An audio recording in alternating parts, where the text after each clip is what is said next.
Good morning and welcome to our Experience Recovery Conversations. As some of you know, we're in lockdown 3, so we've started a new series. And this series is related to leaders who are doers as well, those people who are actually on the ground making a real difference to their communities. And today I'm really privileged to be joined by Gary. So Gary, just tell us who you are, what you do, who you do it for and where. Okay, yeah, thank you for obviously having me on. I'm Gary Sheppard, General Manager of Parkwood in Salisbury. For those that don't know Salisbury, famous for Novichok. Mention that, they all of a sudden rings a bell. Most people can place us from there. Within the company, I fall into what we call our southeast region, but we go right the way across. Very big company, very broad range of services and facilities that we run. And yeah, so my predominant role is based here, and day-to-day management of our private club in Salisbury is very much my remit. Okay, and how big is your club, Gary? What sort of membership number have you got then? Yeah, so sort of size, we're 23,000 square feet. So we're good substantial size. We opened in 2006. Right. So we are within the age where our floor plan is very nice. It's not one of those old centres where you've got crazy backdoor corridors taking up all your space. Everything is very efficiently spaced out, and the floor plan is pretty much all in use. Membership-wise, pre-COVID, we were sitting at just over 2,500. Okay. So you know, a substantial size club within the business. And we are a members only facility. Yeah, so we're literally just servicing those members. Okay, and you've got a swimming pool there as well? We do, yeah. So main facilities for us, ranging right from our car park right the way into the club. We have a cafe bar, hair and beauty, swimming pool.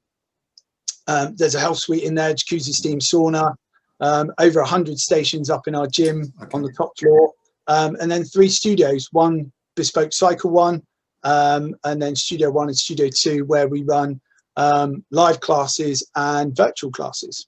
Okay. All right, so I'm guessing then lockdown 1 was quite a short notice to get stuff sorted and change what you were doing, but I don't want to talk about the negatives of it. I want to talk about the positives of it. So how did lockdown change your offer and what you do, and how has it affected those people in your community? Yeah, I mean, obviously lockdown 1 came about very quickly. We're very fortunate. We've our industry leaders within our business have they've been in the trenches for a number of years now. I'm sure they'll wince as I say that. A lot of experience under their belt, and leadership and clear direction came quite quick and fast, which was good for us on that middle management level. Yeah. Meant we could interact with members very fast, get messages out to staff very quickly. But yeah, I mean, overnight our business is closed, and we are bricks and mortar.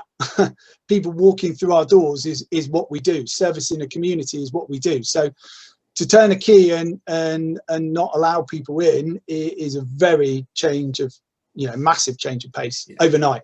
Yeah. And we're fortunate enough that as an organisation we were going through a digital transformation anyway. In discussions we were having before we started recording now, we were talking about portals to capture members' information, members' details, member communications. Thankfully for us as an organisation, we're in a point now where all of that is centralised. Nothing gets lost. It's all very transparent and can be moved around the company quickly. And also in regards to members, we can reach out to them faster and we can identify them quicker. Yeah. So that was a blessing that came at the right time, and allowed us to get our comms in order. In regards to our offering as it stands at the minute, a lot of people are pushing a paid virtual angle. Our organisation, in its wisdom, is obviously choosing not to do that. We are allowing our members to engage in a platform of that nature for free. Okay. So we're adding value. to people that have been supporters of us before in the past, and hopefully will continue to support us in the future. I mean, the way we view it is, if we look after them now, when time comes and our doors reopen again, they will be back. And we're firm believers of that from top to bottom in our management team. Yeah.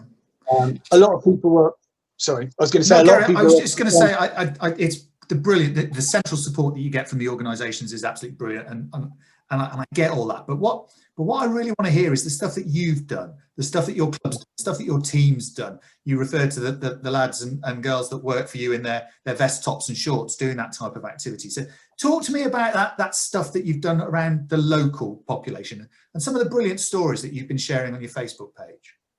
Yes. I mean, a local level, obviously, you know, we mentioned and we discussed it.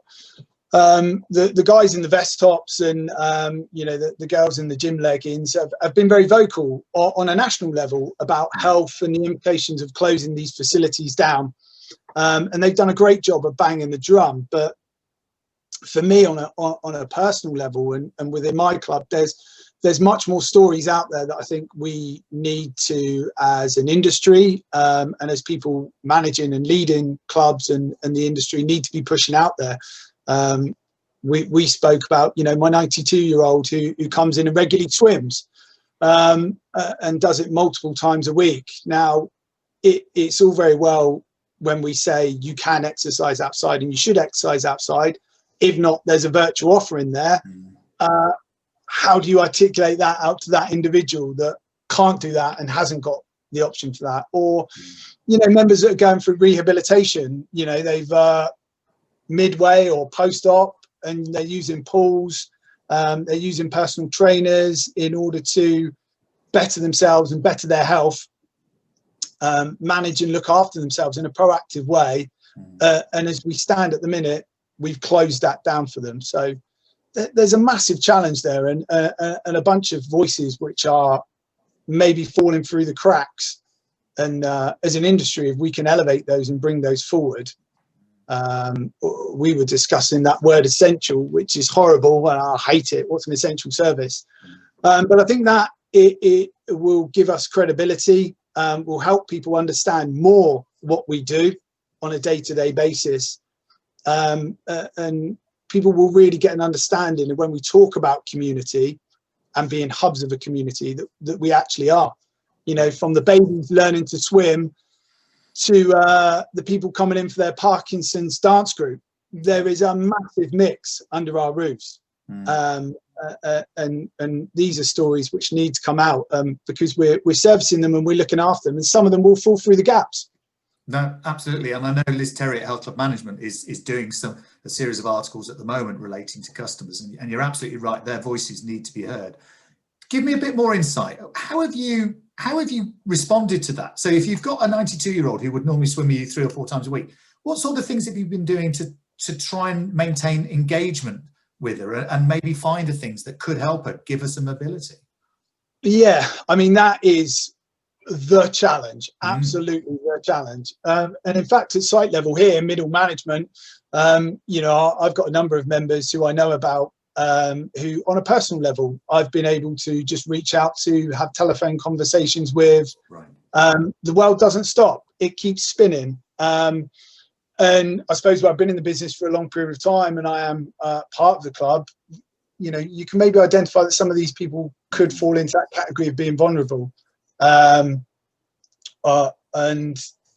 know, it's an opportunity for us to engage with those people, find out what they are doing, if there is anything, what they can do, and moving forward, how we can help them. We were really fortunate that people that came back from the first lockdown to the second lockdown, a lot of those people we could get booked in and we can have conversations with to say, look, if this happens again, this is what you can do. So at least you've got something. So maybe the virtual offering is not right for you, but look, you've spent a bit of time one-on-one for a coach and we've got something specific that you can do that will navigate you through the next one.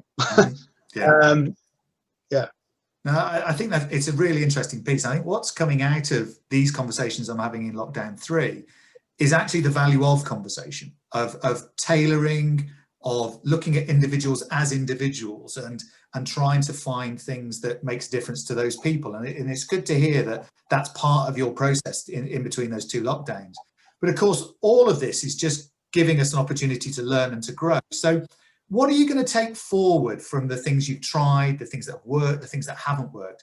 How are you going to use this opportunity effectively to make a difference to your community in Salisbury going forward?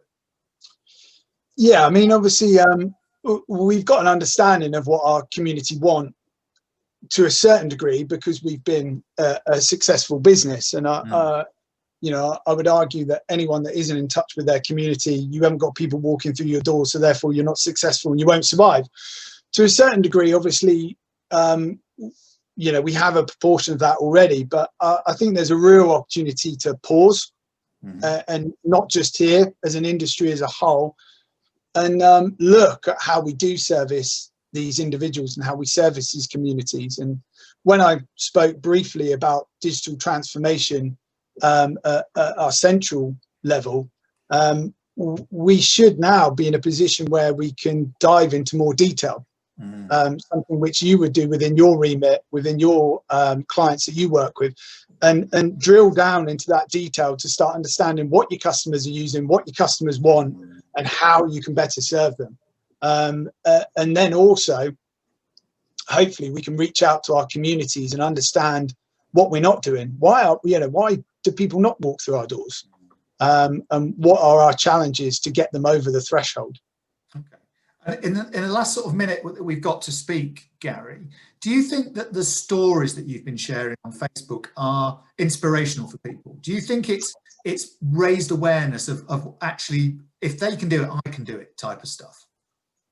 Oh, absolutely. I mean, you hit the nail on the head. And the perception, you know, even I work in the industry, and my mum will sit there from afar and say, you know, gyms aren't applicable to me because they're body beautiful. Yeah. And it's like, oh, you know, you wince. You hear those words and it sends a little shiver down your spine. And when we can put forward those images of, you know, not normal people, but I'm going to use the word normal people in day to day, then people could suddenly relate to it and go, well, that's my friend, or she lives down the road from me.